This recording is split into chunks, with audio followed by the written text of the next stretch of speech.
everybody, welcome back. Let's talk about cross stitch. So this week was really busy. We had Halloween, and despite some weird weather, we ended up going trick-or-treating to about 10 houses and got a lot of candy, which of course is now all put up, and we don't overindulge. But so we did that, and I ended up having a bunch of meetings that I had to go to, about 5 hours worth of like not so fun meetings within like a 26-hour period. So thankfully, like, that is over with and done, and I'm happy about that. Luckily, I did get to do some more cross stitch this week, and some more planning, and some more fabric dyeing and everything. So I'll show you everything. So the first piece I worked on was Treasure Hunt Bookshelf. The artwork is by Amy Stewart, and it's a Heaven and Earth design. So let me show you the artwork first. And this is what it looked like last time.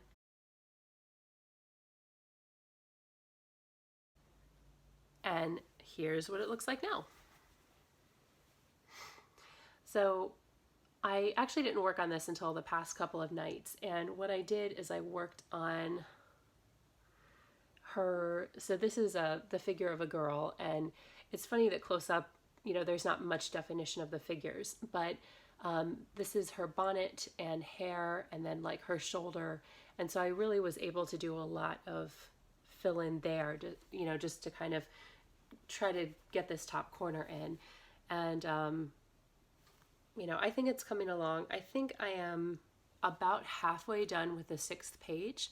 And so, as always, I love it. I have a hard time putting it down once I pick it up.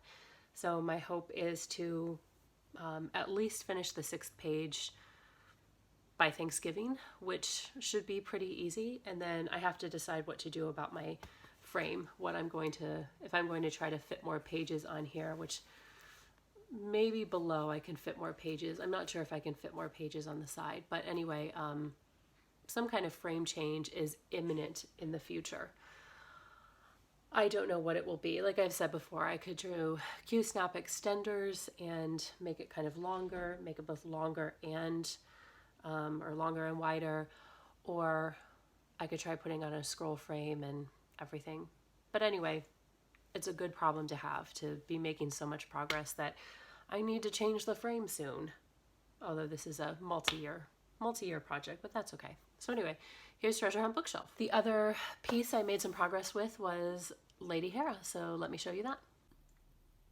So here's the picture of what Lady Hera will look like when it's done. It's of course a Mirabilia. And let me show you what it looked like last time you saw it.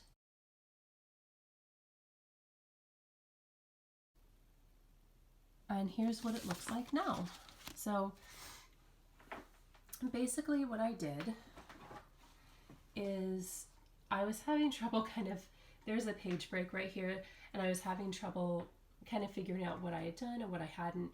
So I just sat down one night and I said, forget it, I am like figuring this out.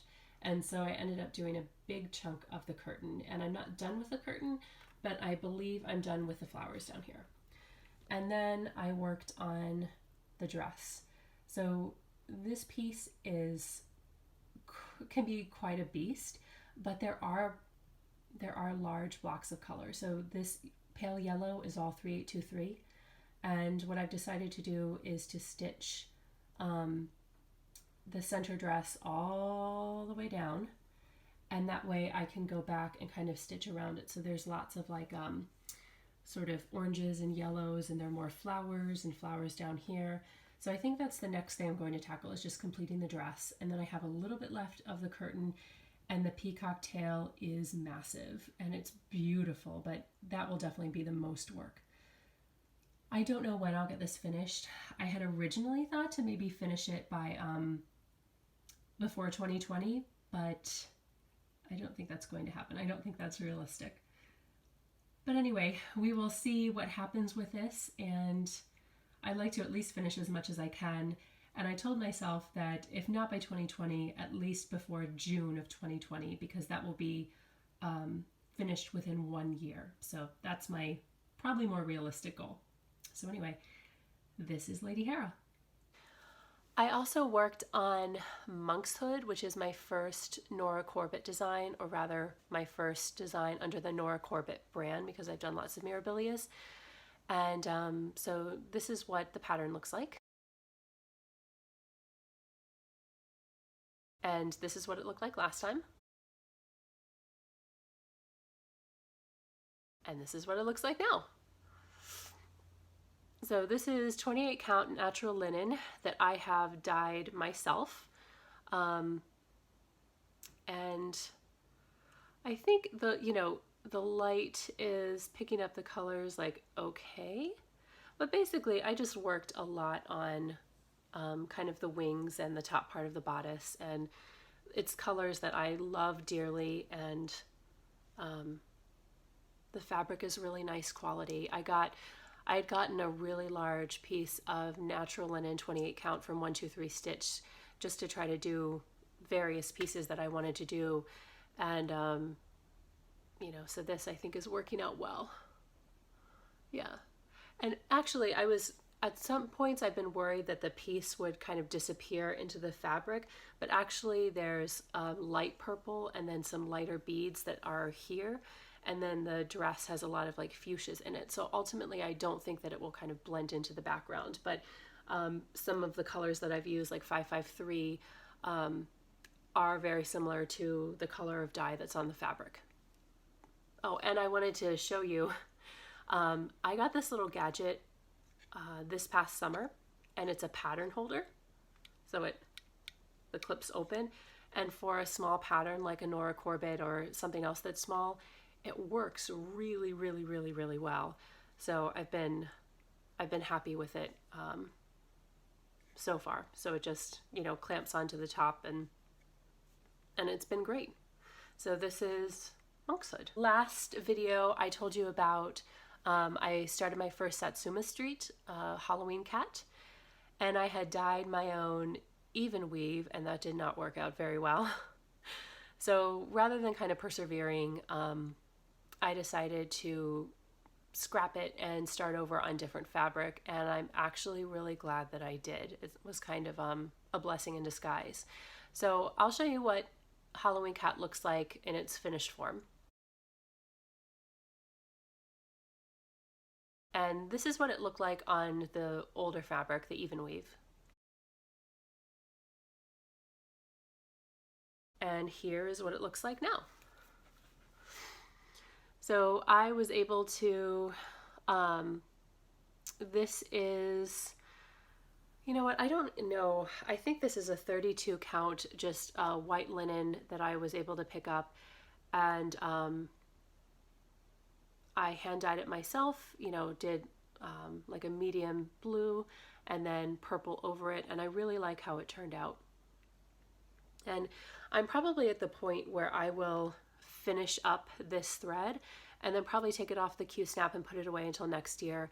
And it will be, it'll be something that I can pick up and work on in the fall and maybe finish for next Halloween. But anyway, I'm really enjoying it, and I'm not in the Halloween stitching mood anymore, but I think I'll pick it up next year and it'll look really pretty. So anyway, this is Halloween cat. I also, like I said, I got into the Halloween stitching mood, and I actually picked up a couple, well, this was the first one. So I picked up the Just Cross Stitch Halloween, and I really liked it. I thought that there were some nice things in it, and I really wanted to stitch something small, and my goal was to have it done by Halloween. And I actually finished it on Halloween, but before trick-or-treating. So, and I did modify it a little bit. So let me show you what the original looked like. And let's see, I'll be very careful here. Okay, so it's a cute little sheep and a cat and some bats and pumpkins, jack-o'-lanterns. And I had previously picked up these like oatmeal Ada types of pieces of stretched fabric, and I thought it doesn't quite fit, but with a little modification I can fit the pattern on it. And so I ended up doing this.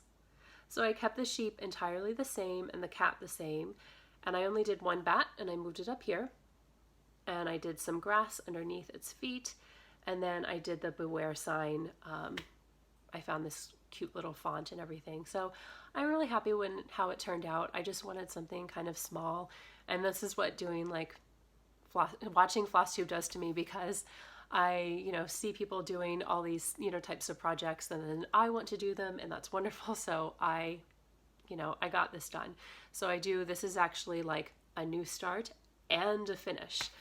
I'm not sure how I'm going to finish this exactly. I mean, it's already on some kind of frame.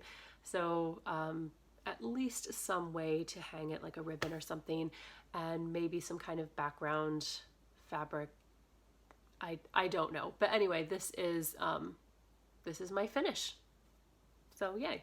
Well, I mentioned that I did some dyeing and that I'm in the mood to do some smalls. So I have picked up, of course, I picked up some different things, some different issues of Just Cross Stitch, and the October one, and then the new December one, and then their Christmas ornaments, which, as you can see, I've got lots of things that I like from this magazine, and then the Christmas cross stitch favorites.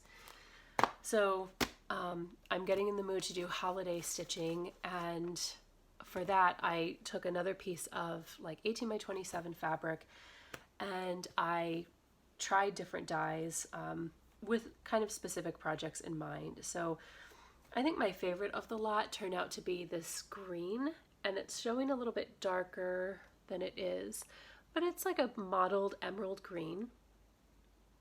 And this is like a 28 count linen. And then I did one that has some browns in it to be kind of foresty. So these are both earmarked for little projects. I don't have red dye, but I have the wine. And that's, I think, reading a little bit more orange, but it's kind of a pinky red. And this is the same as the Halloween cat. I just did a small one, blue and purple. And then this actually got splashed with some other dye. But I actually did just pure purple. And then I broke out the pink dye, and it turned out pretty bubblegum pink, but my daughter is a fan. So I did some of these small pieces. I think I forgot to show this last time. When I was dyeing the fabric for Monkshood, this is another piece of it that I did. So this will be earmarked for something. And then I've also been itching to start a pattern I got this summer called Andromeda, Mirabilia's Andromeda. And I'm planning on doing a color conversion to kind of deepen the colors and change some of the colors.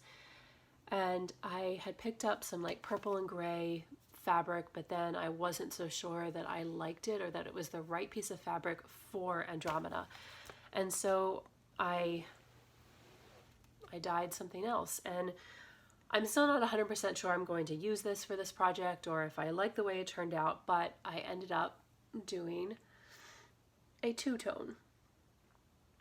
And so the top portion is pearl gray and purple, really lightly done. And then the bottom is a mixture of blue and teal that turned out really pretty. And my thoughts were to kind of place the rock kind of set down into the water, and then, the figure up here, and to try to let a fair amount of the fabric show when I frame it. And the one thing that I didn't count on is that I had forgotten, this is, because I used what I had on hand, this is 25 count linen from Witch Helt. And I've never done a Mirabilia on 25 count, always like 32, and then my Nora Corbett is 28. So I have to kind of think, do I want to do this? I mean, I guess the one thing I don't have to worry about is the beads not fitting because of fabric shrinkage from the dyeing. So, but anyway, this is what I did for my Andromeda. So that was dyeing. What else did I do? Oh, I ended up picking something out on eBay, and I have liked this pattern, but I saw that somebody was selling theirs, the whole like the pattern, and just basically they kitted up this Mirabilia and wanted to sell it, and I picked it up for a very, very, very, very low price. And so when I saw it come up, I just kind of jumped on it, and it came like 2 days later. So it is Raven Queen. And possibly it was because I was in sort of a Halloween mood. It was a few days before Halloween, but I really like this pattern. And part of what drew me to it was that it came with Under the Sea fabric, a 32 count linen from Under the Sea. And it's a gorgeous, very subtly shaded blue with like a little bit of green in it. And it's plenty big enough for the piece. And when I saw that, I thought, yep, I have to, you know, this piece will be for me. And then also what came with it is the bead pack.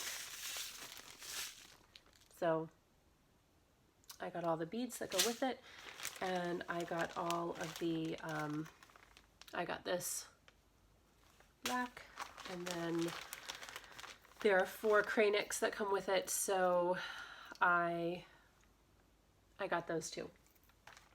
And I think, you know, I have all the DMCs now, and the only thing I have to order are 2 Karen water lilies that didn't come with it.